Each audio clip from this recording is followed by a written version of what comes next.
Hello and welcome to the Remote Work Movement podcast, the podcast where you can find the best and coolest people in the remote work movement space. Today's guest is Ali Greene, author of Remote Work's book, where she gives incredible information about remote work with the incredible experience she got while working for such great companies like DuckDuckGo and Oyster and so many others. You'll learn three major things in this podcast. What's a digital house and why it's the key for the success of any remote company? How to build culture at a remote team, how different work locations can actually inspire you, which is very interesting for someone as extroverted as myself. This podcast is brought to you by NomadX, the biggest community brand in the world, with physical nomad communities in Madeira, Lisbon, Caparica, Brazil, and Cabo Verde. If you want to know more about digital nomadism, go to nomadx.com, that's nomadx.com, and subscribe to the newsletter. Now, please give a warm welcome to the incredible Ali Greene. Ali, welcome to the show. Hello. And the first big question, and it's a very hard one, please be ready. Where are you right now? Ooh, I am in a little town in France. Cue Beauty and the Beast music. It's exactly like that. Ooh, actually, this is weird. So there is something in France and small towns. Not sure why you are there, but Chase was for some time. Chase ahead of remote at Twist. It was around the rural areas of France, and he absolutely loved it. What's up with the rural areas of France? Is there something there I should know? Two things there. Like one, shout out to Chase because like you, our paths have crossed virtually so many times with so many mutual people and we've never met in person. So I'm really looking forward to a couple of months from now where I finally get to meet you all. I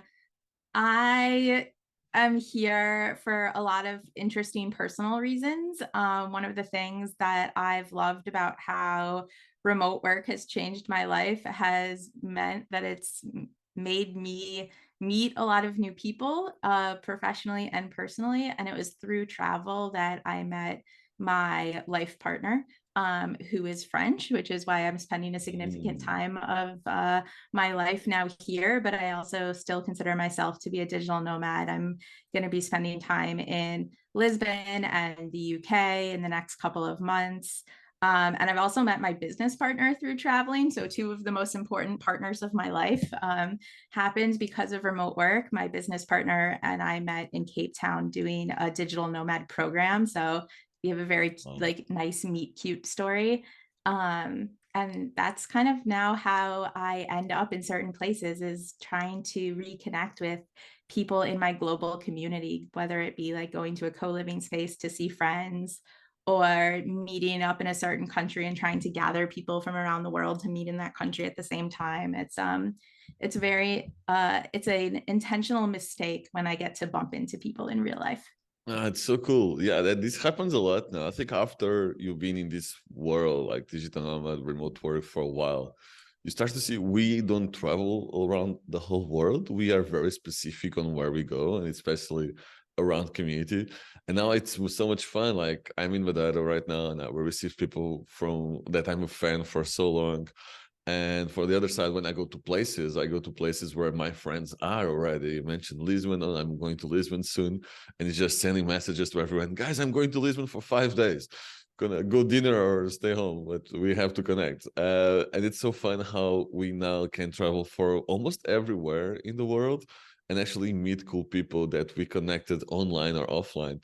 Another thing that's quite cool is that when you meet a lot of these people, I actually feel a connection, which is against what they tell us about remote work. Like people like Chase, when we met at the last running remote, we met for the first time in person. I felt he was my brother, and we never met in person.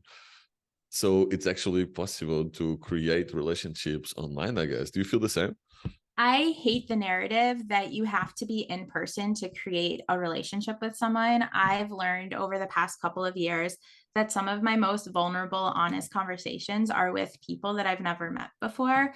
And we're really able to cut through like I kind of want to swear on your podcast, so I'm gonna Go go for there. it. Go for it. I think people need to cut through the surface level crap I don't know if that's a swear word everywhere in the world. I'm trying to be very, kind in my word choices. But when you meet in person, there's this like social protocol that you take, and people are very nervous with each other. Like they don't want to use the word crap, and they tiptoe around each other. And so you don't get to know each other in a very intimate way. Whereas I think when you become very skilled at remote work, you're able to just like be here on Zoom and be like, we obviously have shared values. We probably have some shared interests. We definitely know some of the same people. And so, like, you can be my friend and like we can be honest with each other and just like talk about real stuff. And then that translates to being in person. I was recently in the US, just bouncing around, visiting some friends. Those listening to the podcast can clearly tell I am American. And it was really nice because I would just do similar to what you said, like, hey, I'm going to be in this city. Who do I know from here? And I reconnected with a former colleague at like one of my very first jobs. And we had this amazing conversation about how life takes us through these twists and turns that we don't expect and what we learn from it and how we can like live life according to like our value system. I was able to meet someone I spoke with on a remote work panel, Sasha, who runs like an amazing consulting business for She's remote great. work.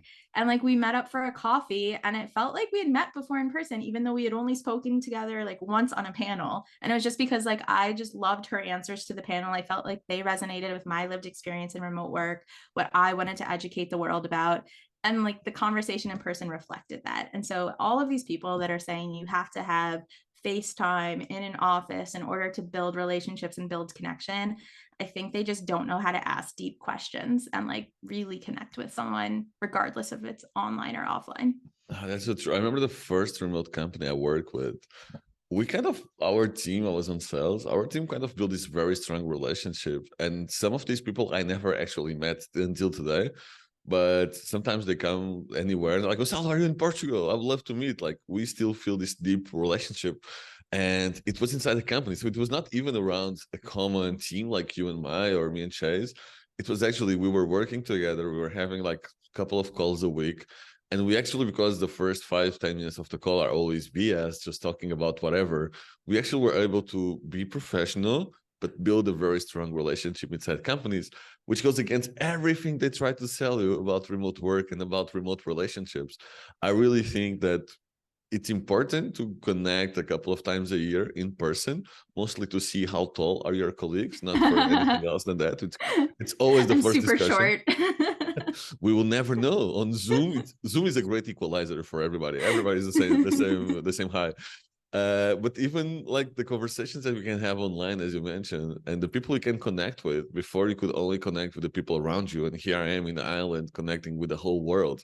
And I'm in the village as well, and I'm connecting to the whole world. So this online narrative is something we need to change, and definitely we as someone who is experienced it, we can definitely and should be part of it. But I still want to touch in France a little bit again, Yeah, has to because be you more. wrote something on LinkedIn. No, you wrote on LinkedIn that one of the things that, well, you are loving clearly the experiences there, you are loving to work in a village, but one of the things you actually miss right now is a third space to work from, something that can actually integrate you and connect with the local people or even with other remote workers that are around you.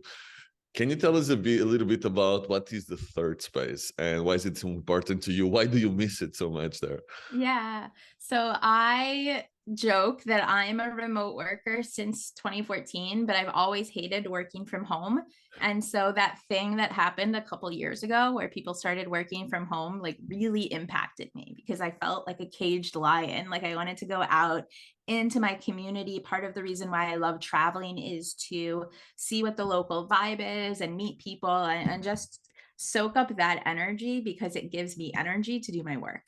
And so a third space is defined as something, and this is not my definition, this is a concept that exists out in the world, is something that's not your home and it's not your company's office space, because both of those have very siloed cultures. When you're at home, you're with yourself or roommates or a nuclear family. When you're in an office, you're in a building with people working for a same company. Maybe sometimes there's other companies in that building, but it's very rare that you have cross-pollination of ideas and you're talking. And really, if you think about office design, like values written on the walls, like it's very geared towards not being welcome or inclusive for people not in that company. And so a third space is basically the point of that triangle of where else can you go in public in order to experience life. So you could think about it as a public living room.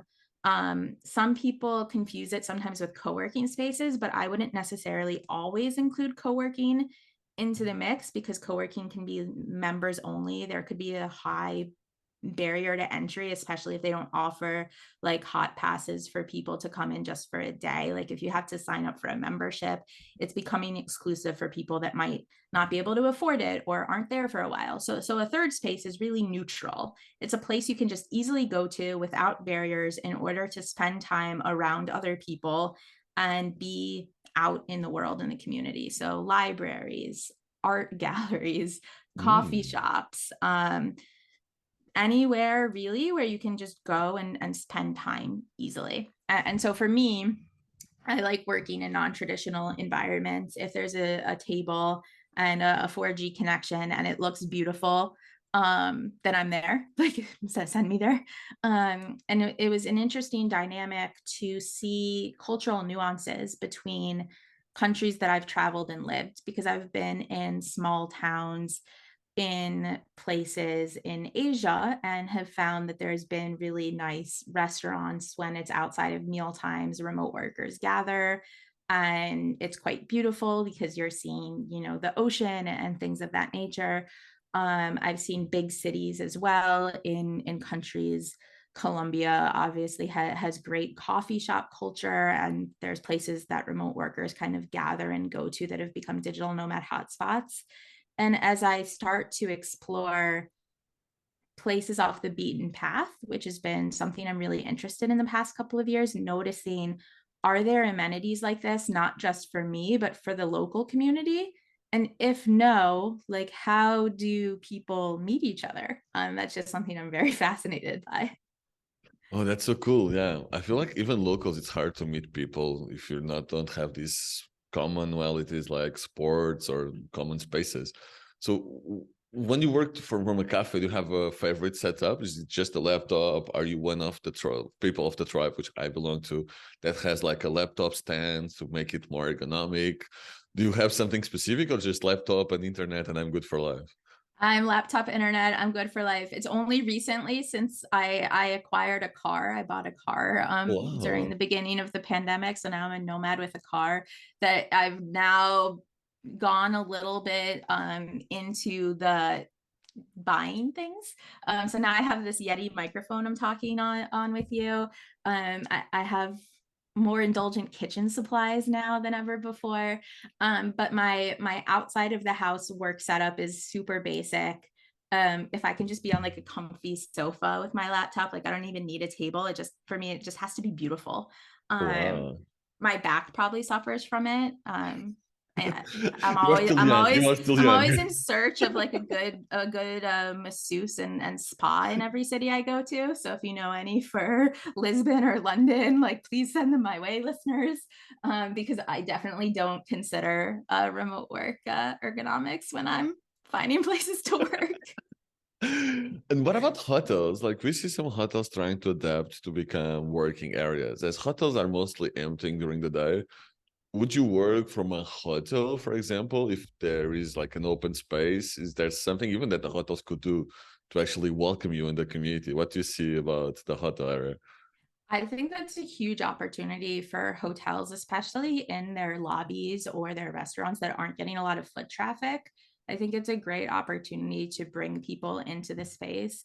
I think the same goes for restaurants that are only open for dinner. And you see a lot of companies that have popped up in bigger cities that network places together and resell like passes to be able to bounce around to different places like that. Um, I think museums, if they have meeting Mm. rooms, and they're not rented out the meeting rooms for conferences or for school field trips, is another great opportunity to let's open up this space in the meeting room for remote workers and maybe even like give a discount for them to buy a pass to the museum, because when in your own town do you actually go and visit the museums? Like usually you wait for out of town visitors to go and show that to them, but that could be like a really cool, innovative way to bring community people into these spaces in towns to make them both like lively again. So I do think that while remote like work is getting to be more dislocated from a physical location, there's a lot of innovative ways to partner with local businesses to provide interesting community experiences. And then you get people talking with each other and people don't feel lonely, which is a common misconception of remote work. People get a lot of creative ideas because they're seeing new stimuli throughout their day instead of the same like kitchen table and like maybe their cat. So I think there's still a long way to go when we think about the future of work and pulling down barriers between what space means. That's just so true. When we built here in Madara, the Nomad Village, first thing we needed to have a free co-working space. That's why I was very curious with your experience in France. And even the Portuguese government, one of the few things they kind of did right, they launched this amazing initiative of 30 million euros to build 50 co-working spaces in rural areas. I visited some of them. I did a tour with now the Digital Nomad Association in Portugal, and it was so cool to see like small villages with a co-working space and the experiences and the presidents of the village. The president of the village telling me this brought a lot of people to the village, like people like kids that worked in Lisbon. Now they can come here and work from here for a couple of months, where they just visit for vacations before. So actually, co-working spaces, free co-working spaces built by the government can actually be a great tool for example, start repopulation program. They don't work alone. You need something with the community. But what we see here in Madeira now around Portugal is that they can be a great trigger for repopulation. And Ireland did more or less the same thing with Grow Remote, which is really, really, really cool. Yeah. Also, hotels here are killing it. Tell me, you were saying something. I was going to ask you about the success of like the chicken and egg scenario of co-working versus community. And I think it really only takes one or two people that's super motivated to build community to come and to do things. But what are the challenges that these people face? Like if the co-working isn't taking off, or if there's a community but there isn't dedicated places to go, like what are some resources or some ways that people can be like better at cultivating that change faster? I think in rural areas, most co-working spaces will be free. And most people hate me for this, but this is the truth. I don't see, first, co-working is not a great business model. The only co-working that is right now thriving is destination co-work, like Bali, having an amazing co-work with pool that you can charge more from, or office co-work that really sucks because most companies just open small offices, and WeWork is part of this. For example, WeWork is just a bunch of companies with small offices inside a big space they call co-work, which without actually a positive co-work, there is no change. I'm so happy you're saying this. WeWork Yes. will hate me forever. That's okay. So I really think that we and the government will start opening free co-working spaces in rural areas. And the key part here to make this a success is actually the community leader that you mentioned. So free co-working space without a community leader doesn't work at all. People go there, people still feel alone. It's a better share and a better internet. It doesn't change much. Having a community leader, and I see this happening in villages. If you actually hire a community leader to be in the village, to bring people, to connect with the locals, to bring the locals as well, that's when the magic happens. And we saw this over and over again. We saw this with Sende, a co-living space in the north of Spain, in Galicia, where two incredible people start buying houses to make a co-living space, and now almost the whole village is a co-living space, and they're welcome, and they kind of really bring a lot of people and a lot of money to the region. We see this now in Brazil. I just came from Brazil, and they are building new villages from scratch. And one of the services they have, at first they have a free co-working space inside the village. When you buy the house, you have access to the co-working space. And then the other thing is they have a community manager. So imagine village building from scratch. One of the things they understand it's important is to have a community manager for the village. So I see this happening more and more all over the world. And honestly, we need more community leaders. Community leaders will be the key for any successful project with or without co-working space. So I see villages hiring community leaders. We are working with a couple of projects to launch this year. And the key part is to bring community leaders on board. Yeah, I love that. And I think there's a lot of people that, like, right now, I have two different tangents I want to take this conversation. So I'm going to tell you my two thoughts, and then you're in We charge. go anywhere. So like one is like the job market right now. There's obviously been a lot of layoffs. There's a lot of fear of a looming recession. People are starting to question the career choices they've made so far. And there's so many people that have the skills to be community leaders, but they've never thought about themselves in those ways. And so I come from a background of people operations, and a huge part of my role as director of people ops was to cultivate a culture inside of a company. And so what are like the standard operating behaviors? How do people interact and engage with each other? How do we meet up? What does the meetup look like? What is the purpose of it? How do we spend time with each other when we get together? So anyone that's like in an HR people ops field that has recently been laid off, instead of trying to go back into a corporate HR position, especially if you're interested in traveling or seeing more of the world, like this could be a great opportunity for you to pivot your career into something that is also quite meaningful. And then like a second challenge for HR at companies is I think they're a missing third link. So you have local governments providing free co-working spaces in these rural communities, and I think that's super important, because I think for a lot of people, especially freelancers or people that are just getting started out in their careers, some of the cost of a day pass of co-working is just impossible for anyone to make it work. However, there's like one caveat. I know it's quite a common benefit, at least it was pre-pandemic, and it was a benefit that we offered at the company where I was the director of people, is to offer co-working benefits. But that only benefited our employees if they lived somewhere where there was a co-working space where they could use that membership. So instead of forcing that money to go strictly to a pre-existing co-working, what if that money and that stipend you give employees can go back to creating some of these smaller cultural initiatives? And then it's like a private public partnership between companies, the local government, and the local people, really, transitioning something into something better, because otherwise these benefits get lost and they're not being used at companies, and the company's still benefiting from it because they're getting employees that are productive, that are not isolated, that are engaged with their community, talking positively about the company's brand, getting cool, innovative ideas from other people working remotely, bringing those creative ideas back to the company. Like, to me, the whole ecosystem can include companies in a way that's not yet being done. And I'd love to see more of that. I love it. So I think the second one is happening. I see more and more companies. Like in Ireland, it's common for one company to, when they have 3 or 4 more people in one place, they open a small co-working space for them, and this is the key part, which they need to change for them. So imagine, everybody. But this is because there is a missing link, like you mentioned. So I see municipalities in Portugal with whom we are working right now interested in this. They want co-working spaces, but they want the community and they want to attract remote workers. The missing link here is to bring the companies, which they don't know how, and that's where our association is actually working with. But on the other side, we also see companies are still very much lost right now. So this would work for 100 companies we know about in the last years doing this for 10 years, like Dewey, Zapier, etc.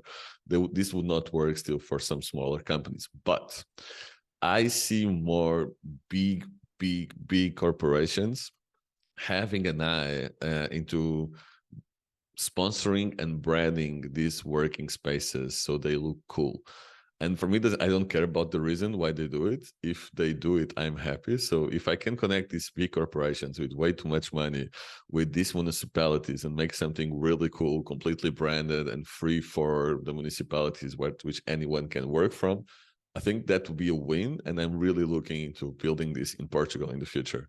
But just connecting the dots, the governments, they have goodwill, but they are completely lost. They are governments for a reason. We cannot expect the governments to do everything unless there is a private intermediary between governments and companies, this will take forever. This will never happen, actually.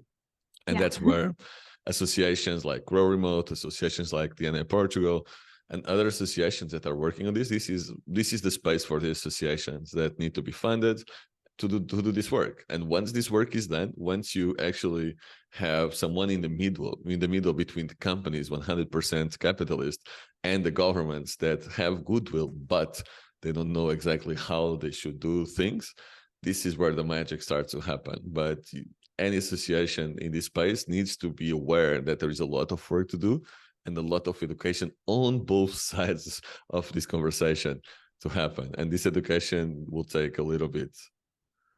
Yeah, I mean, for education, there's so many things companies still need to learn just about how to better operate remotely, that taking it to the next level to then give back to communities because of remote work is a whole separate conversation. Both are very exciting for me, but there's a lot of work to be done everywhere still, which makes it equally exciting and a little bit scary.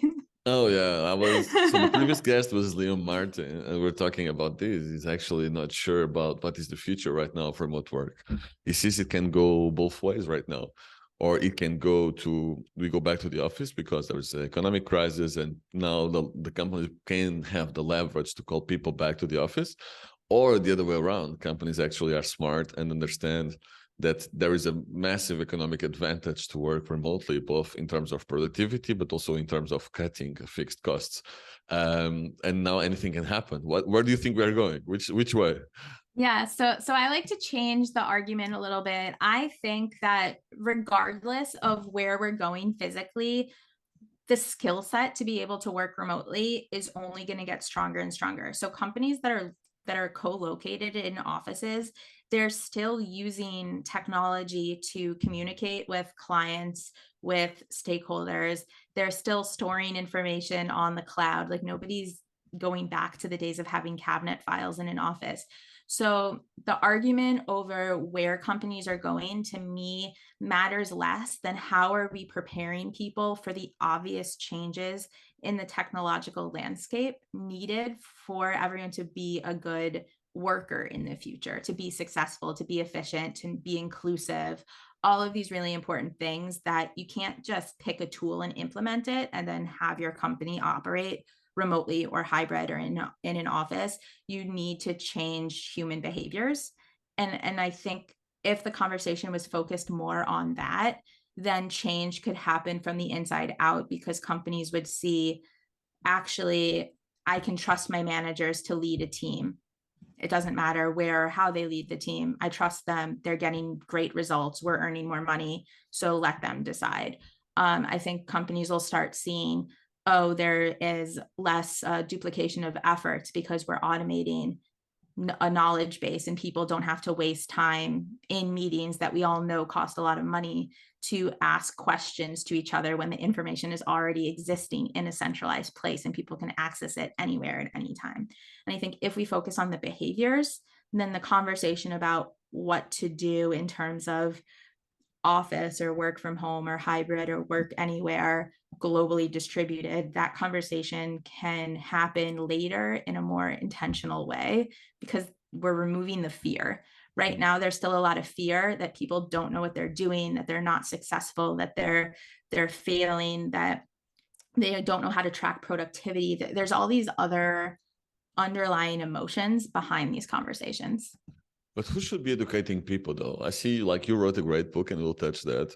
But on the other side, on the people, which is 99%, who should be educating the people to work remotely? Who should be actually preparing the next 25 years? Not just about working remotely, but about productivity, about the new way of working, about not measuring hours, but measuring output.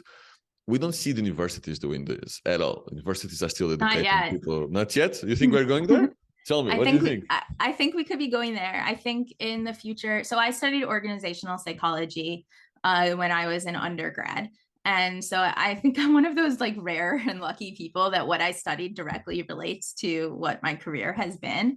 And I studied in business school, like team conflict, leadership theories, like navigating career paths and the difference between a linear career path and an organic career path. These were things that were in my curriculum back when I studied org psych, and talking about things like motivation theory. And then we learned that, some people have a need for affiliation to be around other people that they work with, and that motivates them. And I think that's the argument for return to office is, oh, people like being around their team. And there's a need for mastery. And we've seen that in like Dan Pink's famous book, Drive, like people want to get better at their craft. So there's these org psych theories that are deeply rooted in the education system for a lot of business schools. And if they taught that way back when I was studying, then like, of course, business schools that want to remain cutting edge and be on the future horizon of leadership, if they're teaching courses like leadership, it would be a failure to not have a remote work component to that, because how you build motivation remotely looks different than in how it has been in an office. And we used to have studies about office workers that professors were doing for decades and decades, and that those studies aren't true anymore because people aren't working in that environment anymore. And so I think, similar to maybe rural towns catching up on co-working spaces because big cities have had them for a while, academia needs to catch up to the private sector, but I do think it will happen. And I think more and more we will start seeing small bits and pieces of remote work best practices in university curriculums. At Well, least that's my hope. yeah, We'll see. I work with two universities in Portugal, and I give some classes there about remote work, of course, but it's always PGs, postgraduate courses, so mostly targeting businesses already. What I would love to see is any profession, because I understand leadership is key, but leaders are still 1%. Yes. What about the other 99? What about the people who, like, I don't see the leaders being the only driving force for the implementation of remote work. What we see right now, and why I think the space has been successful since the go back to the office era in the last year and a half, is actually people said, no, I want to work remotely because this is where I feel better, because I want to move to a different place, because I want to be with my family. And once people understood, and we had to close the whole world for 2 years for people to understand the power of remote work. But once they did, they understand the benefits. My fear is that the next generation will not understand it right away. So my fear is that people that are right now in university, not in business school, but in design, in whatever, accounting, they don't understand because their parents for the whole life went to the office. This is the story the professors are still telling, and that they will not understand the power of remote work. Yeah, I think that's a good assessment. Like, two immediate thoughts come to mind for that. And it's funny because I always talk about my remote work journey and I reference my university days, where that's the first time you're thrown into adulthood and you get to have full ownership over, at least the way my university was set up, like your schedule. If I went to class or not, like my parents weren't checking in on me to make sure I went to class. So maybe there was an attendance percentage of the course, but if there wasn't, it was my responsibility to decide, am I showing up to class? Yes or no? Am I studying? Am I holding up my obligations to team projects? If I want to pull an all-nighter and study last minute for my exam, or do I want to study a little bit every day? All of these are actually concepts of remote work, and you get a lot of freedom to explore responsibility and consequences in university and in the first years of adulthood, when you're leaving home for the first time, or when you have your first job, regardless of where it was. Like, my very first job was working at an ice cream store when I was a teenager, and I had responsibility there, and if I messed up, then I would get feedback, and I'd have to deal with those consequences. And going through those learning processes, I realized what it meant to be trusted, to earn trust, to fulfill my obligations, to not make obligations if I couldn't keep them. And then my first job after university, I was treated like a child. I was like, if it wasn't 8 a.m. and I wasn't in my seat at an office, it was like, oh, is the subway late? Like, what's going on? And I was like, well, like, I'm still getting my work done and I'm still doing a good job. I still care a lot about this company and I'm motivated. So for me, there was a big shock to my system of, wait, I just had all this responsibility for 4 years. And now someone's telling me exactly when to show up to sit down at a desk.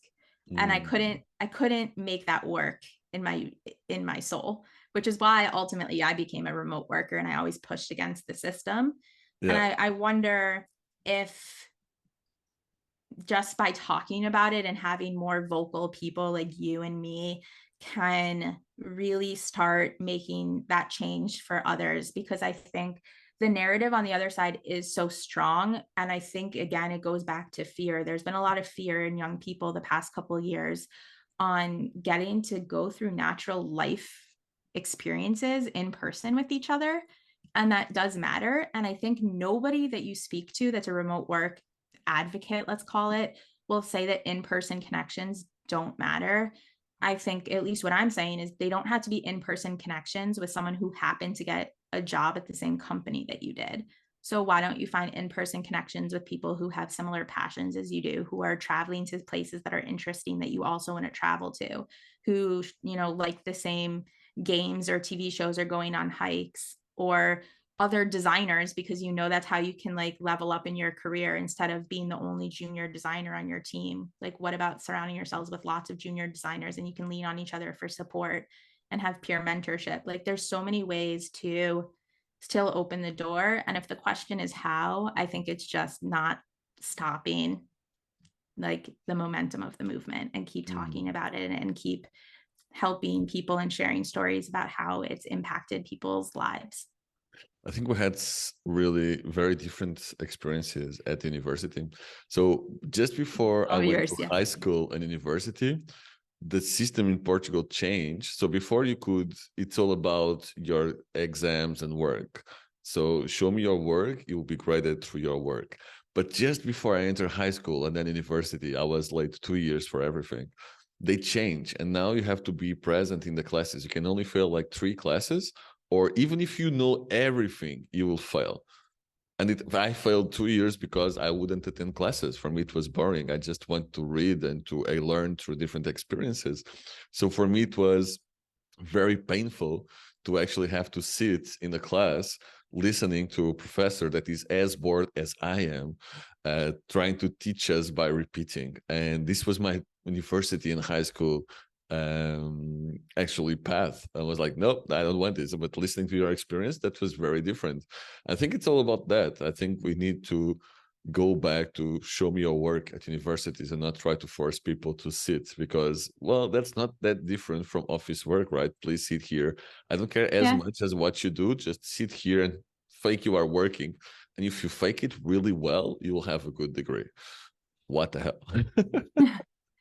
What's interesting about both of our stories is it led us on our right path Yeah. and in different ways. And I think for people, just if I were to like give a young person like one piece of advice, it would just be like ask a lot of questions always, and like question like, am I happy with this current situation? Do I agree with the principles of what I'm being told? Do I think things could be different? And the more you ask questions, like if you decide that, yes, I love just coming to class and repeating things, and I'm someone who just wants that structure and that suits my personality or my values or my needs, then cool. Like there's a space for you in the world. And there's a space for companies like that in the world. I think at this point, I've really softened my opinion over the past 2 years about being such a strong, opinionated remote work is for everybody type of person, because intentionally, if you've asked yourself those questions and you've decided that that's not for you, like great. As long as like that's not changing how things could be for everybody else, and the people that want to ask themselves those questions and do things differently also have opportunities to find then, whether it's creating their own business or finding a business in the future to work for that matches their value set. I think that's really important. And a problem that I'm seeing right now in like the workspace is I think that there's a lot of confusion around how companies are designed, and the companies themselves are not clear on what they want to be. Like, do they want to be remote but only hiring in certain states or certain time zones? Do they actually not want to be remote but they're doing it right now for like a retention strategy, or doing it to try to like find great talent but they don't actually believe in it, going back to leadership from a leadership level. So while it can't all be on the leaders, if the leaders don't buy into it, then you're going to be fighting an uphill battle your whole career at a company. And so what I would prefer to see in the future, going back to the initial question of like what's going to happen with remote work in the future, is that companies just get really, really, really good at defining this is our approach to work, remote first. They're very vague words. This is how our company defines it. These are our very explicit expectations of you. Are you going to be a good fit here? Like, is this type of work and these expectations going to be something you can realistically meet and it's not going to suck your soul away? Like, is this good for everybody? And I think that if the world can open up enough opportunities where things are just mutually beneficial for everybody, like, why does it have to be a fight between big corporations and employees and they want this and they want that? Why can't everybody just more easily find their niche? Again, like maybe I'm being too optimistic on Flexibility. No, what you're this talking way of about, life, you're but just talking about flexibility. That's it. So, like, we speak a lot about remote work, but in the end, I think what we are all striving for is flexibility. Like, a company should give flexibility to people to choose their best setup. That's the bottom line, right? And why is remote work so important for you personally? Because you really embrace this journey, even to the point of writing a book, and everybody knows how hard and crazy it is to write a book. Why is remote work so important for you personally, Ali? yeah, it's so crazy to think about it. Like my journey with remote work, I think goes back to this desire to question things always. And so I joke that like my little Ali self, I went to 4 different schools growing up, and I learned that change is constant. And so from age like from grade 4 to 8 in the US, I don't know what that is internationally. I was going to different schools at so many times throughout the year. And every time I went to a new place, I learned new things about myself. And it really made me appreciate what it meant to be put in surroundings where I felt foreign. And then I liked the freedom and the flexibility of in university, as we spoke to, of just navigating how I did my best work. I was really a motivated student, like a little bit too much. I sometimes cried when I got B's. My parents like laughed at me. Wow. They were like, "Ali, like chill a little bit." But I took school very seriously, but I didn't take the rules of school seriously. Like I wanted to do good work. As you said, like if a class was boring and you weren't learning anything, like why go? Versus like reading a really interesting book in a cozy cafe and like learning lots of things and connecting with other people. Like for me, those 2 early kind of like experiences in my development years made me the type of person that if I saw things that I found were inefficient or things that just didn't work being forced upon me, it made me want to rebel more. And so my early days working in New York City, where it was like very strict 9 to 5 office culture, I realized this isn't working. Like I don't feel creative, I don't feel excited, I'm missing these things that make me feel human. And through that and like wanting to find remote work, I was able to really find myself. I was able to, we started this call saying I met my romantic partner this way. I met my business partner this way. I've traveled the world and I've met people from all these different countries that are friends of mine that have taught me things. And I've learned more about like what makes me excited, like what are my psychological needs in a day-to-day life that make me thrive as a human, like what are the things that I'm most passionate about. And this self-awareness only came when I was given room to explore, and that was because I had a remote job. I love it. Yeah, that's so true. I feel I grew 10 times faster since I work remotely, and I'm a digital nomad as well. So that's very interesting. So you went so deep in this journey to the point of writing a book, Remote Works, Managing for Freedom, Flexibility, and Focus. And you wrote it with Tamara. And it's fun because I'm reading the story of how you wrote it. You actually wrote it separated in 2 different time zones with an ocean in the middle somewhere. How was this experience of writing a book asynchronously and almost implementing a little bit of what you mentioned in the book? Yeah, the writing process couldn't have gone better. Tam and I had been friends for years. We organized digital nomad retreats before we wrote a book. So we always knew that our like creative like vibes meshed well with each other.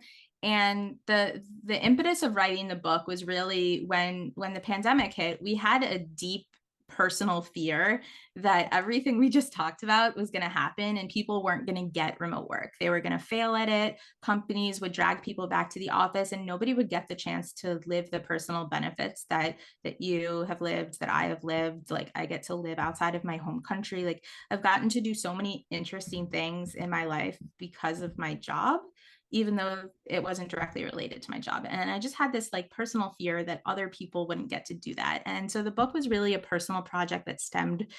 And it's funny, people talk a lot about tools. It started on WhatsApp. Like we just WhatsApped each other, like, oh, Oh, I had this dream last night about remote work. Oh, I read this article. Did you read it? And then finally we advanced our tools and our processes and leaned on our best practices between the two of us at different remote companies, and realized, one, like there's conflict between the best practices of two different remote companies. You think all remote companies work the same, they don't. And so we had a lot of intentional conversations around how do we pass things off, how do we best like to work, what's our work style. I like to do a little bit of work every day. Tam likes to work in sprints. And so for a book writing process, that works really nicely because I can chug along on little bits and pieces of different chapters, and then she can do a sprint and add a bunch of stuff in, and then I can go back and reframe it. And so really being intentional about what our strengths were up front helped us work better asynchronously together, because we knew going in like what parts of the book project we could own and just do that in our own time. And then we had certain synchronous sprints where we would get together on Zoom and just either do like brainstorm dumps, like videotape wild conversations that we would be having, and then transcribe those conversations and be like, oh, we think there's a point there. Oh, we think there's a point there, and asynchronously go through it. Or just go back and forth on the chapter and give each other live critiques on Zoom synchronously, because we felt like we could build more trust and empathy over each other's writing in that way. And so a lot of people, again, speaking to like a remote work best practice, is asynchronous before calls is something that our whole chapter we have about this is like, as much as you can do asynchronous, you should, but those calls for us were a really meaningful time to like reconnect as co-authors, as friends, as business partners, and to like build a trusting environment enough where we could really critique our own work, because it did have such a personal meaning for both of us. It wasn't just a work project for us. And so I think that time to have those sprints was really sacred. did you become super best friends, or there was some bumpy areas where it's like I'm tired of this, I'm out? No, we were friends from before, so it was always a guiding principle that like Okay. don't mess up the friendship. No, And it because was sometimes real. that can happen. Yeah, it's true. And I think that's why it's really great that we're able to have really honest and going, like, again, going back to earlier part of this conversation, like really vulnerable conversations around, hey, like this type of work used to be really motivating to me, but lately I'm not feeling it. Like, do you think you could do it for a while? Or I'm feeling Love it. really stressed out. Like, if I'm responding in a certain way, it's not personal. Like I'm trying to, be more considerate in my typing, the sort of idea of most respectful interpretation of being really short in asynchronous communication. And after our first draft was submitted, I got to go visit Tam in her current hometown, and like kind of see what her life was like after both of us had been digital nomads and traveling together for a while. And it was like kind of a team meetup, which is a best practice of a remote company. And it was really great because we worked together at a brewery, we worked together at a coffee shop, and we just got to like go on cool like walks together. So like all of the things that you see in companies, like we did, just the two of us, as we were like setting up our own remote working style with one another. I love it. And I love the transparency and vulnerability. I think it's something most people actually learn through the process of working remotely through a pandemic, but being transparent and vulnerable, something that was seen as bad before the pandemic in many companies, now it's a new normal. And it's so cool to see that, like cats walking, kids crying through calls. It's not always comfortable, but I love this vulnerability. Like, this is my real life. There is no more the office face, right? It fell completely when we moved to our houses. Yeah, I'm like shaking my head like so enthusiastically for all your listeners who can't see this. This for me has been the biggest personal transformation throughout my career. So when I started working, I was working for a startup that was in person, but like in a bunch of different offices throughout Washington, D.C. And since I was quite young, it was my first job. It was a startup, so we were all a bit young. As I became a mentor and a leader on my team, I felt this like voice in my head that said, don't let them know anything about you.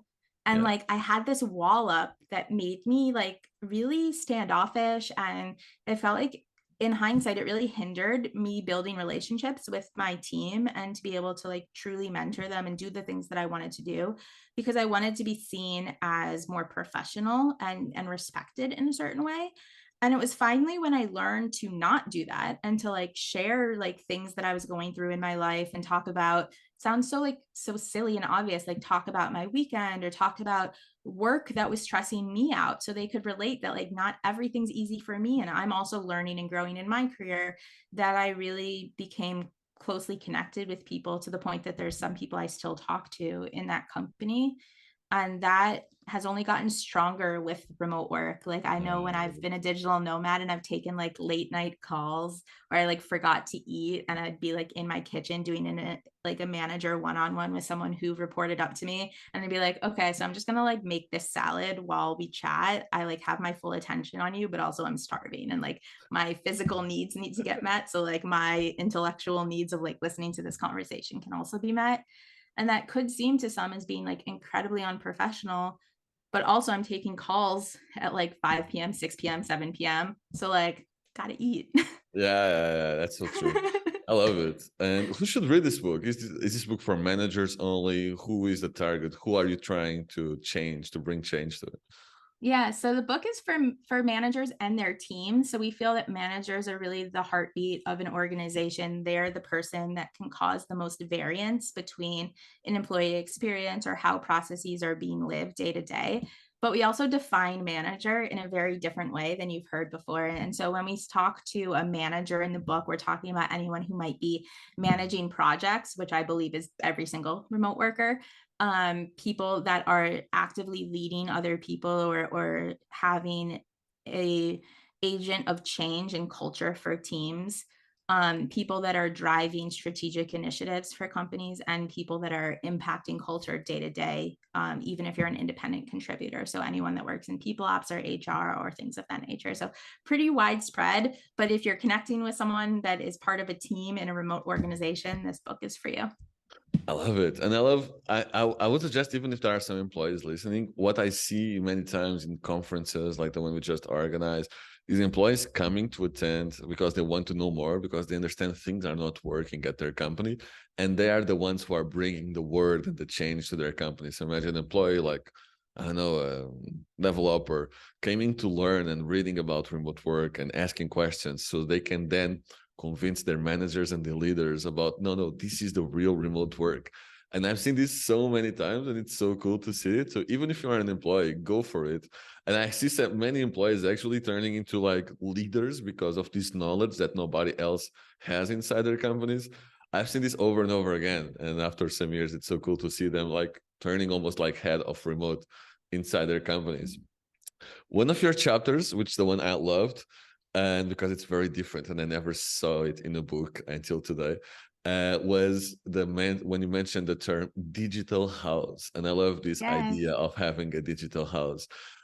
What is a digital house, and why it's important? Why should all companies have a digital house?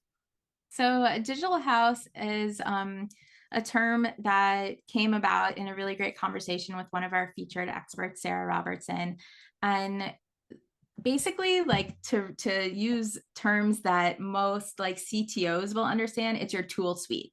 But it's not just about your tools, because obviously a tool is only as good as the person using the tool. And so what we see a lot happen in remote companies is they'll just be either like one tool that's being delegated from the top down, and not everybody likes the user experience. There's not a lot of adoption. People are using the tool in different ways, or a company has too many tools and there's no real clear guidelines on how to interact with the tool. So you might have something like Notion and Slack, and you use Loom and you use Zoom, and you're supposed to be asynchronous, but people just jump on your calendar using Calendly, and things get really messy and out of control quite fast, and it can be super distracting for teams. And so a digital house is a way to streamline the communication and behaviors around how you interact with the tools at work. Similar to how you walk into a house, you know that the kitchen is for cooking food. You're not going to cook food, hopefully, in your bathroom. A digital house gives you those same quick sort of shortcuts mentally of how you should engage with the tools that your work is using. So we use, let's say, Notion for our knowledge base, and this is what type of information goes in our knowledge base. We use Slack only for informal conversations or things that don't need to be saved. Well, what needs to be saved? Everything that's related to a project or a policy at work. And then that either goes into our project management tool or it goes into our knowledge management tool. And if you can create that, we have a chart you can use in the book that asks you the questions so you can help create that for your team. You can have everything outlined as this is our tool, this is the simple rule for engaging with the tool, and this is why we use the tool. And it becomes very clear for not only new employees, but current employees about how everything is really organized in the virtual world. I love it. I love that you build a framework for it. There is a lot of important information that gets lost because there is no clear framework on how to implement it. Like you should create documentation, cool, but how? Where? How does this work? Okay, I understand. I have to create documentation. I'm convinced. I listen to all these incredible people talking about it. How? Where's the framework that I can apply to my company to actually build it? I have two more questions because we are running out of time. And the first one is one that excites me a lot because I know through these journeys and through speaking with different people, you always learn, you always get surprised. And you talk with experts from Mural, Durist, Zapier, all these people doing this for a long, long, long time that we should learn more from. Was there anything that you learned that came as a surprise to you while in the process of writing the book? I think the biggest surprise for me is that while people agreed on the why, it was very rare that a company had the same exact how. And so I think this goes to the strategy behind how we wrote the book was to give managers and their teams the resources to create a customized approach, because it surprised me that there isn't a one size fits all best practice for a lot of things. People would say, like, make sure that you're having meetings that are inclusive of different time zones. But how you might do that could be really different. Some companies might run the same meeting twice. Other companies might record a meeting so people can play it back, and even play it back at like 1.5 speed, which was like a tip that one of our experts shared to like not only help with inclusivity of meeting times, but also productivity. And so it was really interesting that a lot of the tidbits that came out were really in the details. And so I think at this point, there are clear overarching lessons learned. Like everyone should have documentation. Asynchronous is a best practice in remote work. But when it gets down to the nitty gritty, I would say that's where a lot of the variance came into play, and why I was happy that we were able to share lots of different examples from lots of companies and then show people the questions to ask themselves. And for people that are trying to do this outside of reading our book, which I hope you do, it's just a reminder to keep looking at what other companies are doing, and don't just copy and paste that, but question, what do I like about what this company is doing? What do I don't like? How could we do this similarly with our own digital house, for example? And I realized that when I transitioned from one remote company to another, and we transitioned from Asana to Notion, and it's so like silly because it's like two tools that more or less kind of do the same thing. And I really struggled with using Notion at first, and everyone loves Notion, and I didn't get it. And it was because I was so ingrained in a very specific way of using Asana that I had to relearn how to use a different tool and follow the expectations of a new company. And so you just have to remind yourself, if you're a remote worker, to always be agile, and don't get kind of too attached to a technology, because technology will obviously change as the world changes, but get used to the behavior to learn. I love it. One of the most interesting conversations I saw in the conference was actually at running remote in Bali 3-4 years ago. And it's the CEO of Doist, which is full asynchronous, as asynchronous as you can. They are the kings of asynchronous. They just understand it. And the CEO of Help Scout. And they have complete different visions while both being 100% remote. Help Scout prefers more synchronous communication. Doist is full asynchronous, but they are both two incredible companies to work from, and they really get remote work. But the way they do it is completely different. They ended up agreeing in they found some common ground in the end. Common points of interest. Yes, but it's one of the most interesting discussions. We were like seeing on stage two people arguing like, I disagree, I disagree, I disagree. It was so much fun, but it really taught me and everybody who watch it, there is definitely different ways to do this remote work actually. Yeah. And I think that's the most important thing is you have to find what's going to fit well for you and all your employees and then communicate it back to everybody clearly. Yeah, 100%. So we are closing here, Ali. It was such a cool conversation. I'm very excited to show this to the whole world. Where can people buy your book, find out more about it, where they need to go, where they need to follow you? Tell us everything. Yes. So you can buy the book globally on Amazon. So head over there and you can find it, Remote Works Managing for Freedom, Flexibility, and Focus.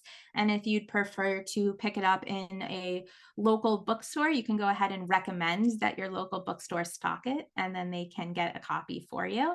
And if you want to be in touch with me, I'm mostly active on LinkedIn. So just find me. It's Ali Greene with an E at the end.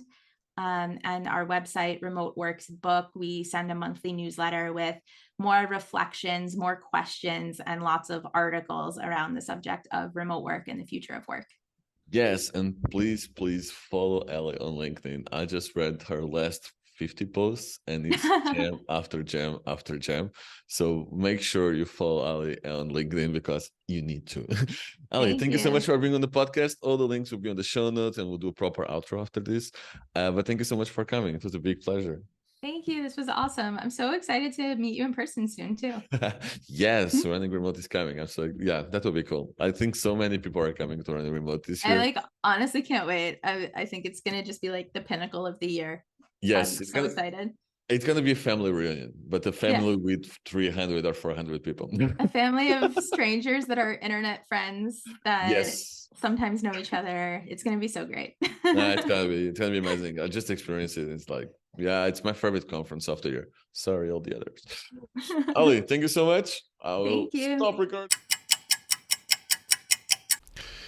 And that's a wrap. If you like this podcast, please share it with someone you love or with the world. We would absolutely love that.